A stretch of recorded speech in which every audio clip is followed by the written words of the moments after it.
That Rob was going to, but he has got some information and we're all set up for the boys, so I'll introduce the boys. It's a lot of pleasure that we have Gus Burrows from the Holden Driving Performance Centre, and Steve Robinson, who is a driving instructor at the centre also.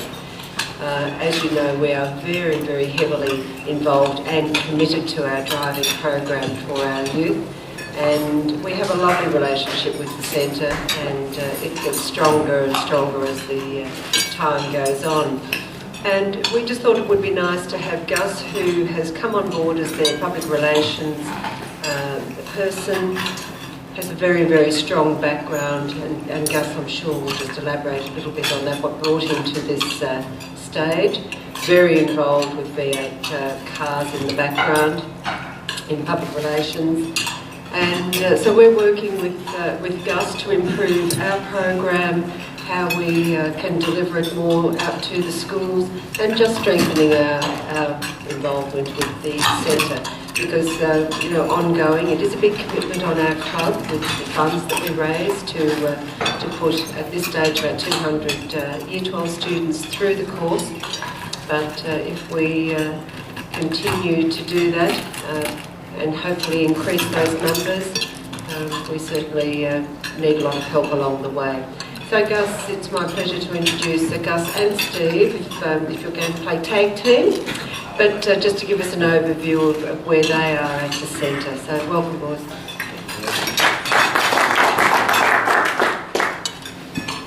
Good morning, everyone. First of all, thanks very much for having us here.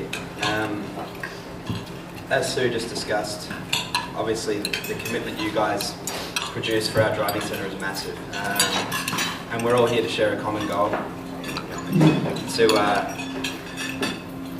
to make our roads a safer place. Now we pride ourselves on having one of the best facilities in the country, if not the Southern Hemisphere. We've got the only mechanical turntable in the Southern Hemisphere, which you'll see in these photos back here, and Steve will discuss. We'll talk about it a bit later. And look, the driving centre itself has been around for 20 years. It started off through Frank Gardner, who had a vision, and he really set the benchmark for our guys. And over the past 20 years, we've sort of come through, and every year we put through, obviously with the commitment from you guys, hundreds and hundreds of school kids, and it's a really great thing. And over the last few years, we've really started to engage the community and trying to get more kids through, and actively heading out to schools and teaching these kids, even with static displays. They don't have to come out to our driving centre, but the facilities we've got out there are they're massive. And we do have a racetrack out there, which we do use for a bit of fun as well, but predominantly we do use for these events, like driver training courses. More recently, we've been working with local police departments as well, who are starting to jump on board, and probably more importantly, state fire departments. So now we have access to every grade 12 student across Queensland, which is massive for us.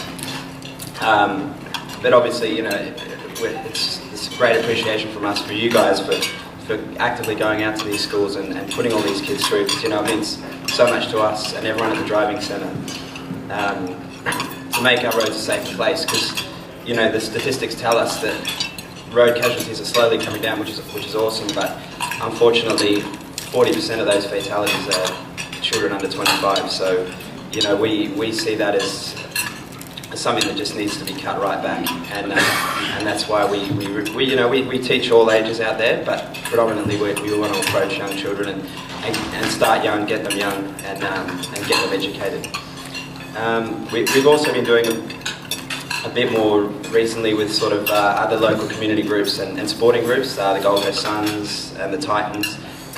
We've actually got the Suns coming out in about a month, and believe it or not, 80% of the players of the new Gold Coast team are all on their P plates, so it just sort of goes to show that it's a very young team. You jump on board with these guys and then it's massive exposure, and obviously we want Rotary to work in with us. I've only come on board this year, and I didn't realise how massive your commitment is to us. So we're working to sort of get you a lot more involved. We want to put your branding on all of our collateral. We want your plaques out there. We've got a new business we're just launching, which Stephen and I will talk about later, but it's more of a driving school where we're actually going to head out there and pick kids up from school and teach them like your right way driving centres, and we want the Rotary logo, the Hope Island logo on each of those cars and out at our driving centre, so we can really sort of build that relationship and that community engagement between ourselves and Rotary.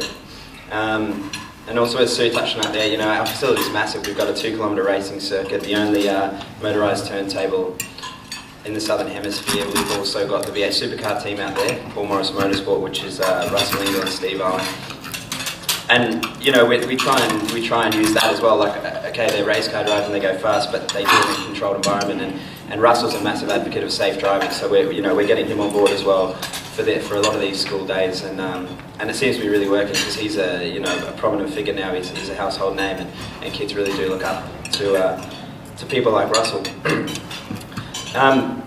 I've just brought Stephen Robinson out here as well because obviously there's some new members here who may not know too much about the driving centre and what we do out there. And Stephen's our head instructor. So basically I'm just going to get him to sort of run through briefly what we teach these kids prior to obviously taking them out in the cars, and we sort of teach them, or Stephen will explain it all, but sort of I'll get him to explain the static stuff and then a little bit about what you're seeing behind us here. So Steve, if you want to take over. Thanks, Gus. As Gus said, my name's Steve Robinson. I'm the Chief Driving Instructor at the Driving Centre. We do a lot of schools, and we're obviously trying to do some more. Through Sue, we've actually got one of the schools coming out late this afternoon, so the Rotary Club's definitely helping with bringing kids through. There's a lot of things that we like to teach the kids before we just jump in the cars and go. One of the main things is they've got to get the understanding of they're driving a nearly 2-tonne vehicle at speeds of up to 110 kilometres an hour. They've got to realise what can happen if it goes pear-shaped for them and if it all goes wrong. And we can show them that in a controlled environment where when they leave, not only have they had a good fun day, but hopefully they've left with a lot of tips that help them through the rest of their driving career. Now, one of the, talk about firstly is when, we all read the newspapers and watch the news, and there's always seems to be the big car crashes, always, never with one person in it, it's always a group of friends or, 4 or 5 in the car.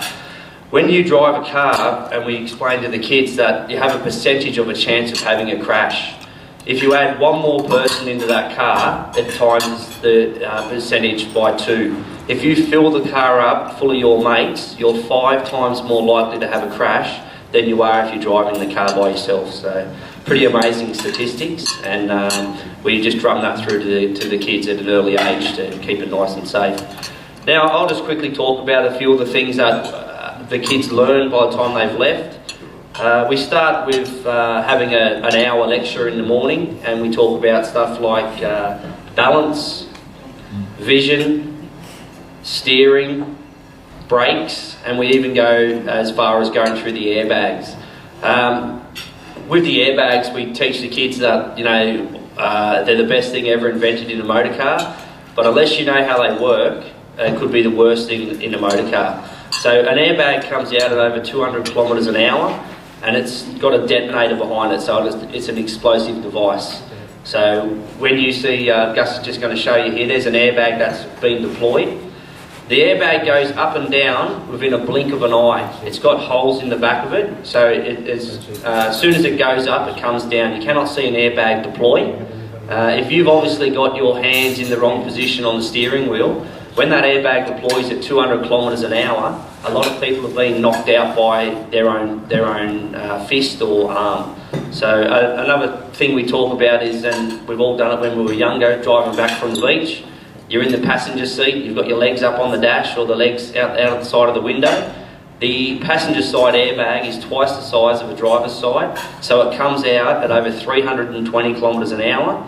And you could just imagine where they'd be looking for their legs if they were involved in an accident. So we try and we don't try to scare the kids into all the bad things that can happen, but we just explain to them how they work and what can happen. So, Gus, I'm pretty happy with that. When we use the steering wheel, we explain to them how to hold the wheel, where to hold the wheel, and how to use a driving technique. So I mean, it takes us an hour to do